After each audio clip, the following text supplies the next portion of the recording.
Hey everyone, welcome back to the channel. Today, I've got an 8-minute tale that'll take you deep into the American heartland. It's called The Ghost Train of the Bedlands.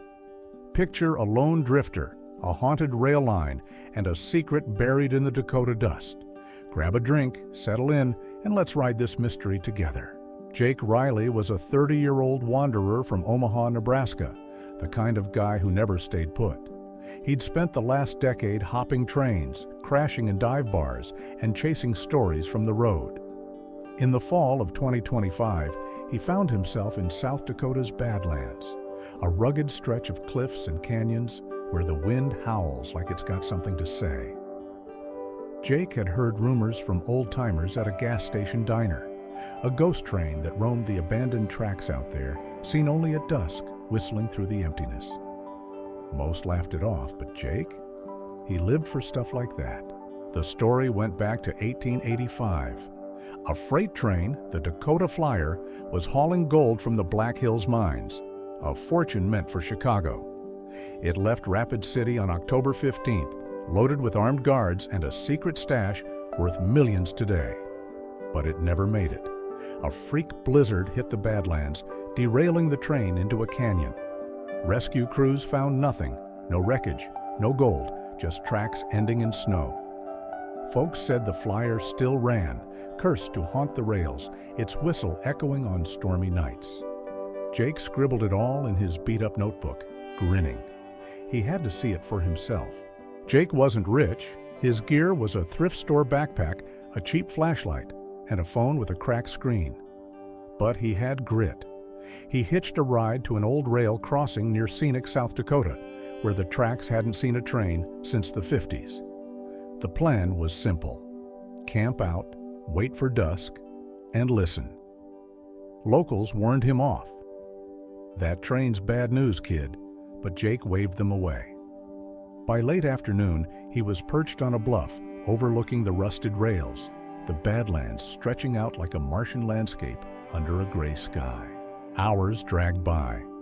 The wind bit through his jacket and his phone died. No signal anyway.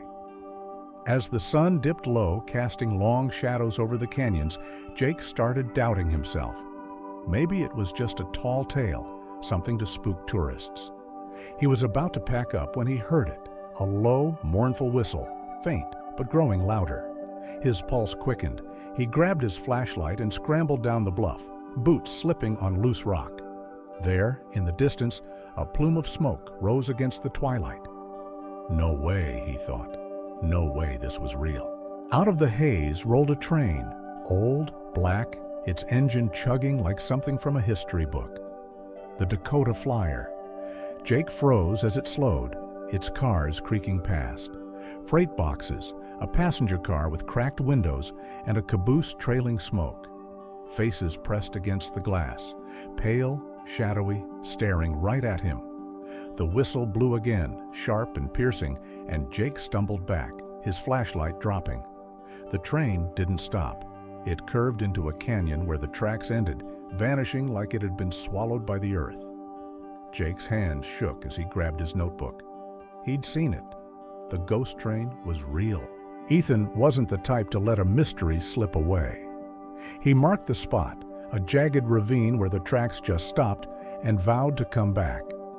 Next morning, he hitched to Rapid City, digging through library archives. Old newspapers confirmed the Flyer's wreck, but one article caught his eye. A miner's letter from 1886, claiming he'd seen the train after the storm, loaded with gold, heading west. Jake pieced it together. What if the wreck was a cover-up? What if the Flyer never crashed, just disappeared with the loot? He needed proof. 2 days later, Jake was back in the Bedlands, this time with a rented metal detector and a beat-up compass. He trekked to the ravine, the air heavy with an incoming storm.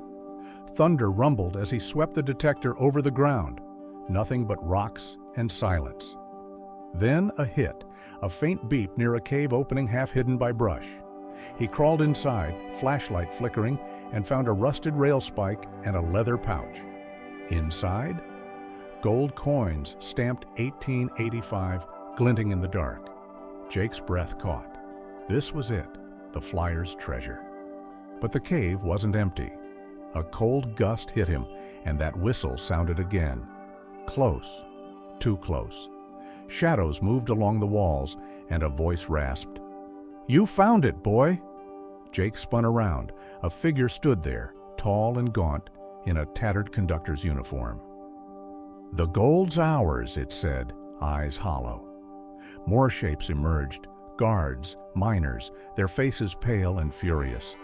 Jake clutched the pouch, backing toward the entrance, but the ground shook and the whistle screamed.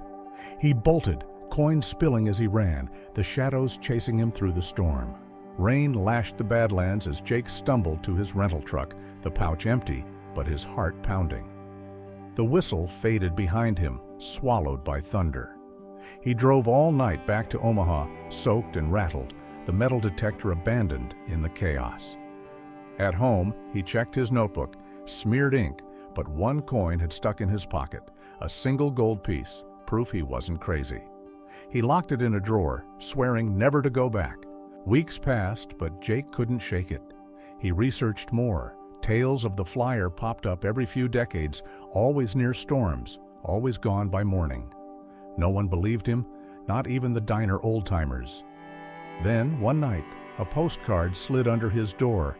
No stamp, just a sketch of the train and 3 words. "We're still here." Jake burned it, but the whistle haunted his dreams. Had he stirred something up? Or was the Badlands playing tricks? So, what's your take? Was Jake hunted by ghosts, tricked by his mind, or caught in something bigger? The Badlands holds secrets, and this one's a doozy. If you love this ride, hit that like button, share it with your friends, and tell me in the comments. Would you chase the flyer? Subscribe for more wild stories. Catch you next time. Stay curious out there.